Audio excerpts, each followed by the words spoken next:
Assalamualaikum warahmatullahi wabarakatuh. Waalaikumsalam warahmatullahi wabarakatuh. Iya, makasih Pak Ustaz atas kesempatan.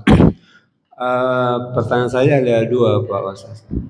Yang pertama, tadi disampaikan bahwa orang yang dianggap selama ini hidupnya kurang bagus itu biasa diberikan sakitnya agak lama. Iya Pak. Itu diberikan kesempatan. Nah, Ya. bagaimana caranya bertobat orang yang sementara sakit? Iya. Ya, yang pertama. Yang kedua,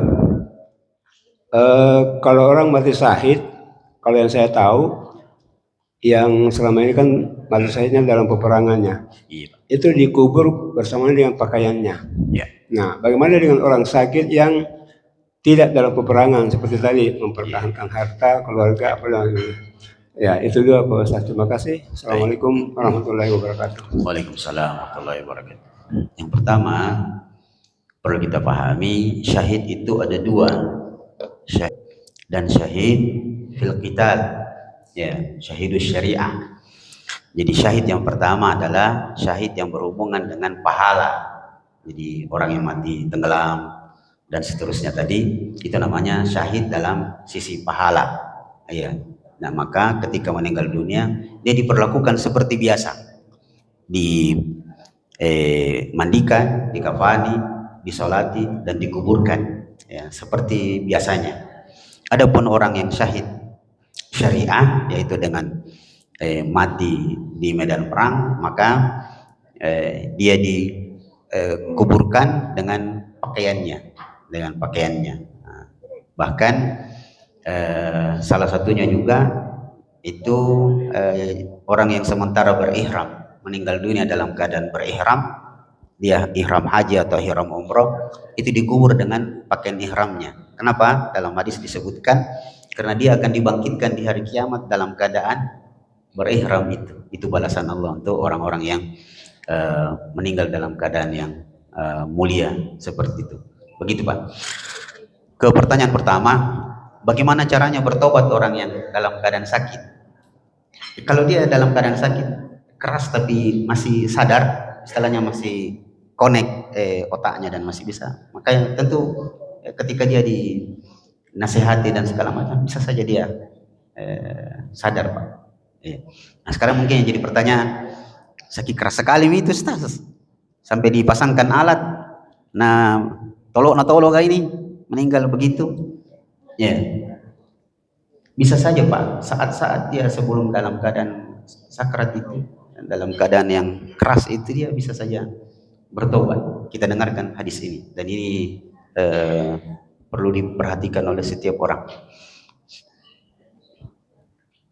Rasulullah SAW bersabda, Innar rajula la ya'malu bi amali ahlil jannah hatta la yakunu bainahu wa baina ahlil jannah illa zira' fasabaqahu al-qadar wa amila bi ahlin nari fadakhalaha. Ada seseorang nanti, kata Rasulullah, kehidupannya adalah kehidupan yang baik, selalu beramal soleh, tapi kemudian sampai-sampai jarak antara dia dengan surga tinggal satu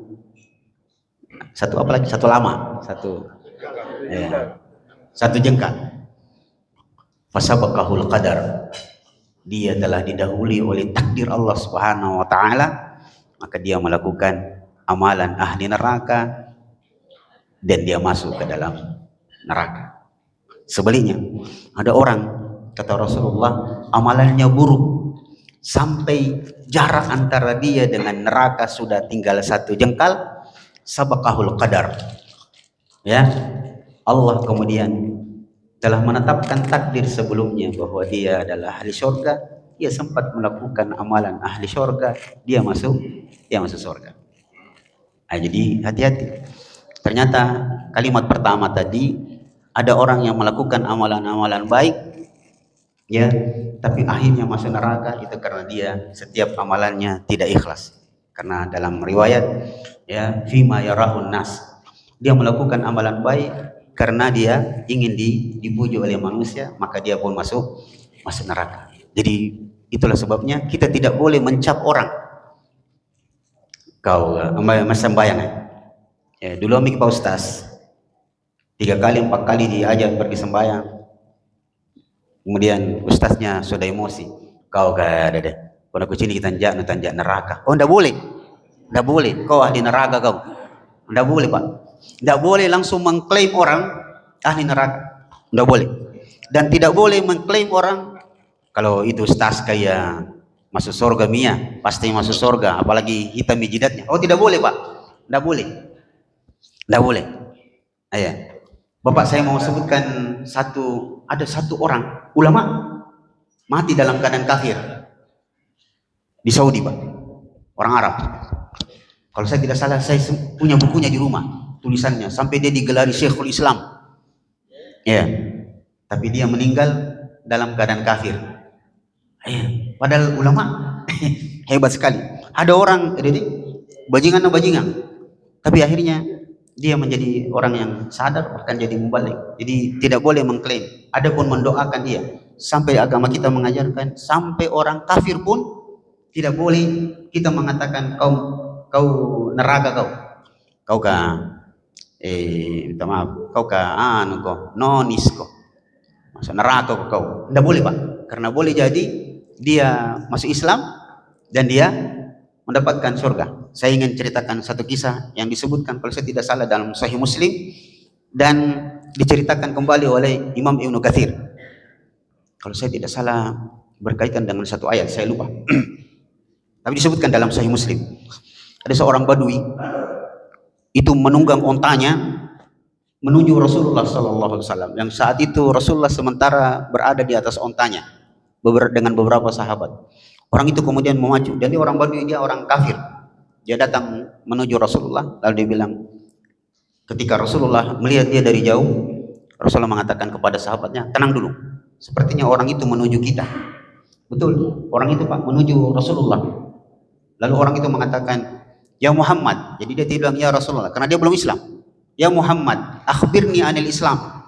Wahai Muhammad, kasih tahu saya tentang Islam. Maka Rasulullah kasih tahu dia rukun Islam yang 5 itu. Lalu orang itu mengatakan, aqrartu, saya percaya. Lalu orang itu mengatakan, akhbirni anil iman, kasih tahu saya tentang iman. Maka Rasulullah menyebut rukun iman yang 6 itu. Lalu orang itu mengatakan, aqrartu. Dalam keadaan gembira, orang itu berbalik, saking gembiranya dia pacu ontanya, dia tersandung, mati. Maka Rasulullah sallallahu alaihi wasallam mengatakan, amila qalilan wa ujira katsiran. Dia mengamalkan amalan yang sedikit, bahkan tidak ada amalnya sebenarnya. Tidak ada amalnya, baru masuk Islam. Tapi kemudian dia mendapatkan pahala yang banyak dan dia mendapatkan surga Allah Subhanahu wa taala. Dia belum sempat bersujud. Dia cuma baru bilang, "Saya akui." Katanya dia baru masuk Islam. Masuk surga. Jadi ini yang perlu selalu kita introspeksi diri kita. Jangan sampai kita selama ini melakukan amalan karena ingin dipuji oleh orang. Sebab tidak ada yang menentukan, bisa memastikan kita ini ahli surga atau ahli neraka. Cuma selalu kita berdoa, mudah-mudahan dengan seluruh kebaikan ini, insyaallah kita mendapatkan kebaikan Allah Subhanahu wa taala. Begitu, Pak, kira-kira. Allah. Yeah.